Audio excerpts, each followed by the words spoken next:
আল্লাহু আখরাজাকুম মিন বুতুনি উম্মাহাতিকুম লা তা'লামুনা শাইআ।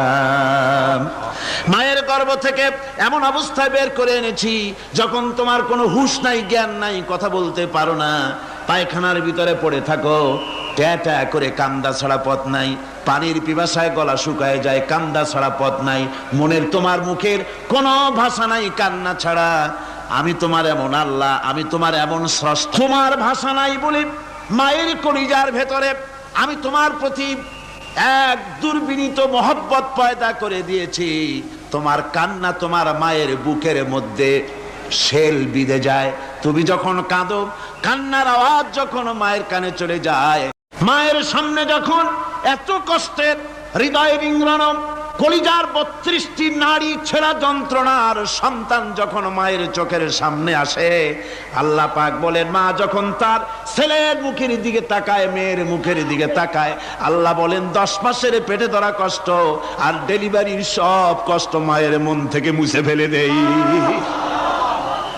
আল্লাহ রাব্বুল আলামিন বলেন, খবরদার দুনিয়ার মানুষ, এমন মায়ের সাথে নাফরমানি করবি না, এ মায়ের সাথে নাফরমানি করবি না, মাকে সম্মান করবি, মার কাছে দোয়া চাবি।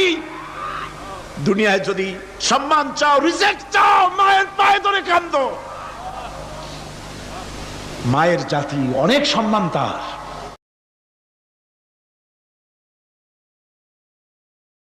এক বৃদ্ধা মহিলা মসজিদের মধ্যে প্রবেশ করলেন। হুজুর বৃদ্ধাকে দেখে দাঁড়ায় গেলেন, বিশ্ব নবী বুড়ি মেয়ে লোককে দেখে দাঁড়ায় গেলেন। আল্লাহ নবী বুড়িকে দেখে দাঁড়ালেন। বুড়ি যখন কাছে এলেন, আল্লাহর নবী নিজের গায়ের চাদর বুড়ির জন্য বিছায়া দিলেন। বুড়ি বসলেন। এরপরে কথাবার্তা সারার পর বুড়ি যখন বিদায় হবেন, হুজুর আবার দাঁড়ালেন। সাহাবায়ে কেরাম বলেন, ইয়া রাসূলুল্লাহ, কিছুই বুঝলাম না, একজন বৃদ্ধা মহিলার জন্য বিশ্ব নবী দাঁড়ান আর গায়ের চাদর বিছান, আমরা বড় আশ্চর্য হয়ে গেলাম। নবীজি বলেন, ও আমার সাহাবীরা, তোমরা জানো না, এই মহিলা কি চিনতে পারো নাই? আমি আমার মায়ের দুধ আমার জীবনে কিসমতে তেমন হয় নাই।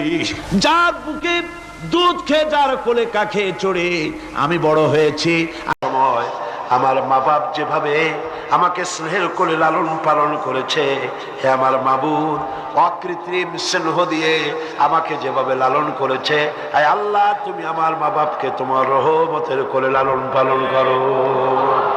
পড়েন সব আমার সাথে, রব্বিরহামহুমা কামা রাব্বায়ানি সগীরা।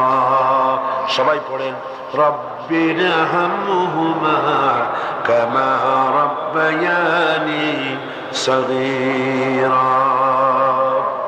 আয় আমার রব, আমার মা বাপের উপর রহমত করো, শান্তিতে রাখো।